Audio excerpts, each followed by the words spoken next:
Λοιπόν, ήχος τρίτος. Τα διαστήματα του τρίτου.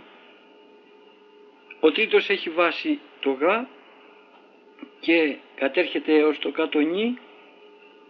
Πολλές φορές βέβαια κατεβαίνει και κάτω στο κάτω γ, αλλά οι πιο εύχριστες φωνές είναι έως το νι και ανεβαίνει και έως το απάνω βου και πιο ψηλά ανεβαίνει. Λοιπόν, τα διαστήματα είναι από το κάτω νι στο πα. Νι πα 12, πα βου 12, βου γ 6, γ δι 12, δι και 12 και ζω 6, ζω νι 12, νι πα 12, πα βου 6. Τώρα λέω την κλίμακα. Με βάση το γ. Γ δι και δι γ. Αυτό είναι το απήχημα.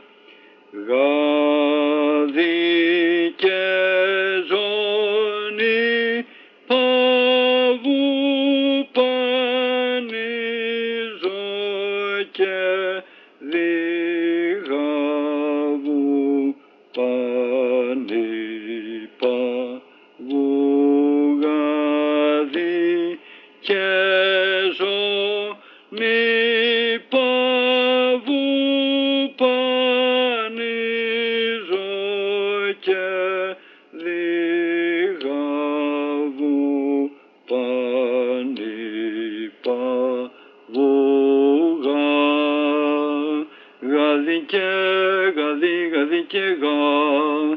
Σταθμοί είναι ο πα, ο γ, ο και. Πα βου γ δι και ζω νι πα νι ζω και δι γ δι και γ βου πα νι πα βου γ δι και γ δι δι δι και γ.